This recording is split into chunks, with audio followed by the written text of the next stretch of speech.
one of the oldest sayings in football. 3 yards in a cloud is dust. We've all heard it before. Or is it one of the oldest? Timothy P. Brown of Football Archaeology joins us to tell us about the history of the cloud of dust and those 3 yards. And you might be amazed by his results. This is the Pigskin Daily History Dispatch, a podcast that covers the anniversaries of American football events throughout history. Your host, Darren Hayes, is podcasting from America's North Shore to bring you the memories of the gridiron, one day at a time. Hello, my football friends. This is Darren Hayes of PigskinDispatch.com. Welcome once again to the Pig Pen, your portal to positive football history. And welcome to another Tuesday where we get to visit with Timothy P. Brown of FootballArchaeology.com.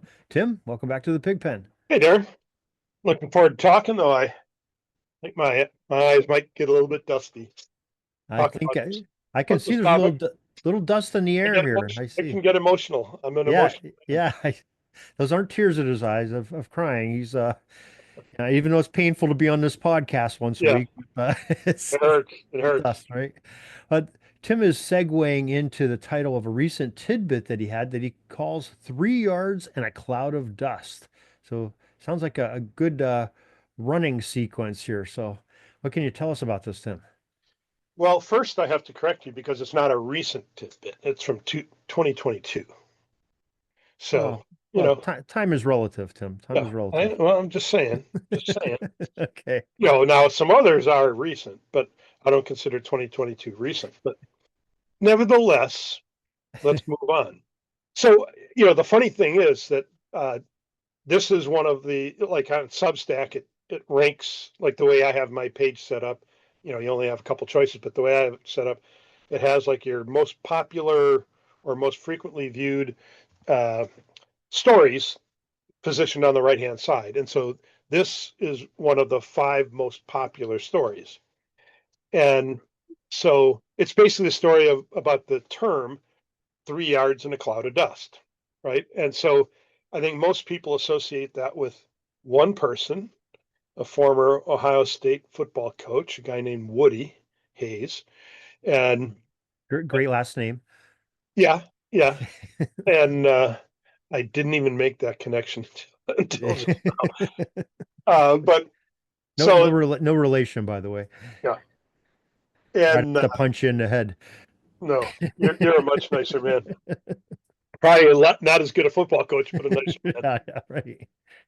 So, So anyways, this story, I wrote this like while I was doing some of the research on my book, Hut Hut Hike, which is basically looks at the terminology, the history of the terminology, where did football terms arise and in what decade did they arise?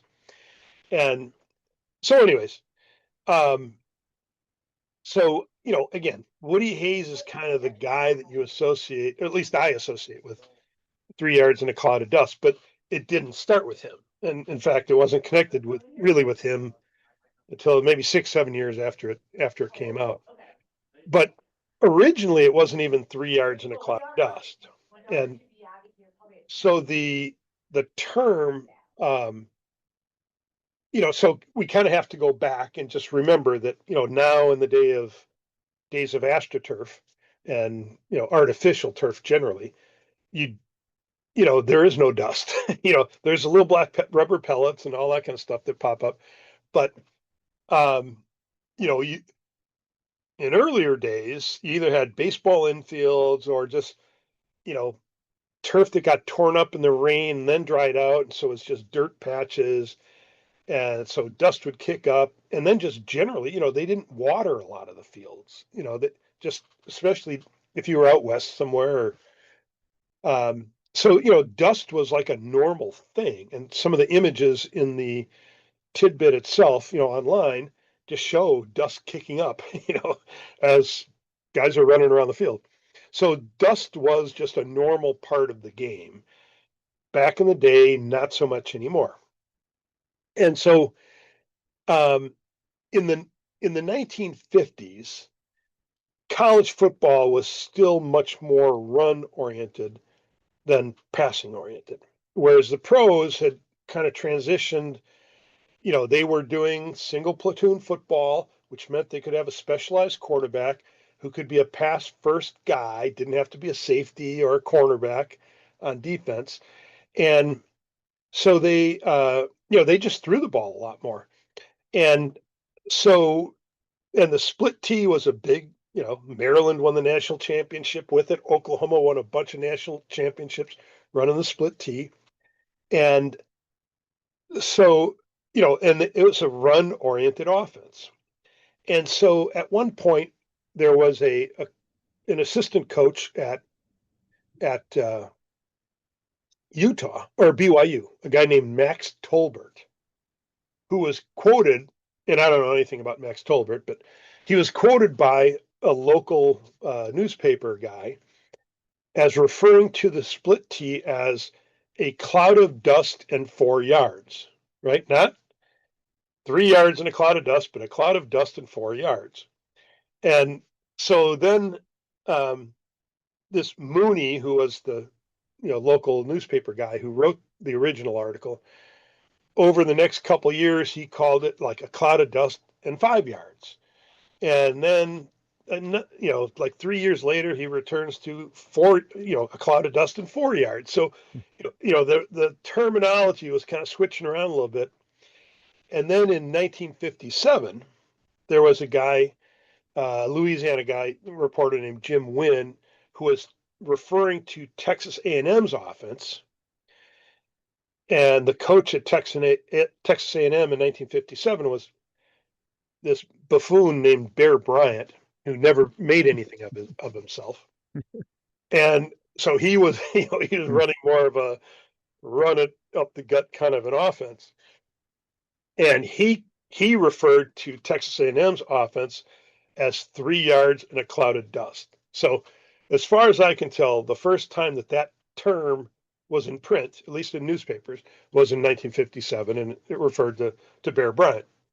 And so, and then it mostly remained in the South and Southwest conference. So like SEC and Southwest conferences, that's basically where reporters use the term.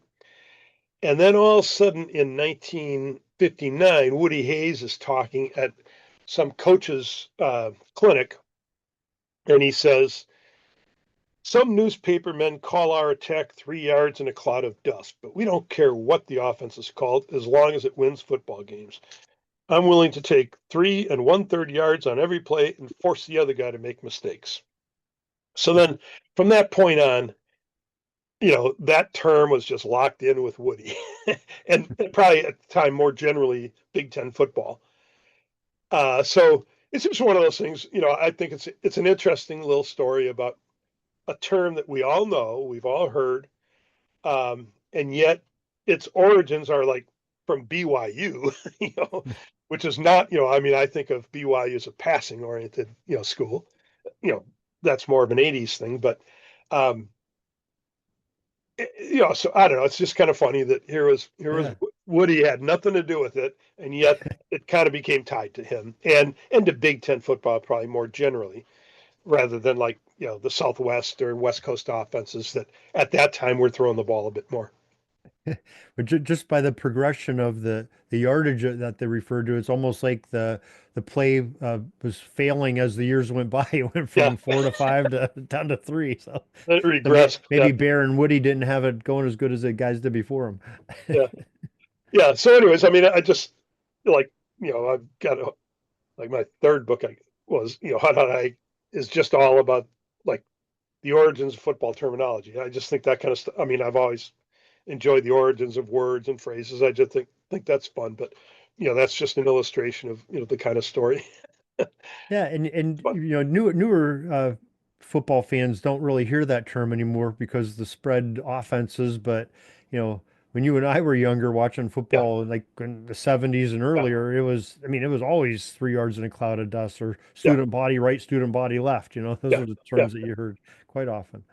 Yeah. Yeah. Well, the game changes, and so we mostly have to get used to it. Yeah, right. Yeah, it's fun no matter what it is. Yeah, There's yeah, always strategy behind it, and it's always fun to study that and to learn about it. So, and you do this quite often, where you take these terms. You did it in a whole book. Hike, like you mentioned, where you took terminology, but you take different aspects of the games in your tidbits. Not only put them in many of your books, but you also tell them on your website. Maybe you could share with folks how they can partake in those. yeah. Just real simple. Let's go to footballarchaeology.com, subscribe, and you'll get an email every time I publish something new. Or you can just follow me on the app itself, the Substack app. Or you can follow me on Blue Sky, where I post every article that I put out, or just bookmark it and check it out whenever you want to. So whatever floats your boat. All right. Well, he is Tim Brown. He is footballarchaeology.com, and we really appreciate him sharing this great football history with us today. Thank you, sir. And I'll try to recover from talking about this story. Okay. See you next week, Dusty. Turn off that camera. That's all the football history we have today, folks. Join us back tomorrow for more of your football history. We invite you to check out our website, pigskindispatch.com, not only to see the daily football history, but to experience positive football with our many articles on the good people of the game, as well as our own football comic strip, Cleat Marks Comics. Pigskindispatch.com is also on social media outlets, Facebook, Twitter, Instagram, and don't forget the Pigskin Dispatch YouTube channel to get all of your positive football news and history. Special thanks to the talents of Mike and Gene Monroe, as well as Jason Neff for letting us use their music during our podcast. This podcast is part of the Sports History Network, your headquarters for the yesteryear of your favorite sport. You can learn more at sportshistorynetwork.com.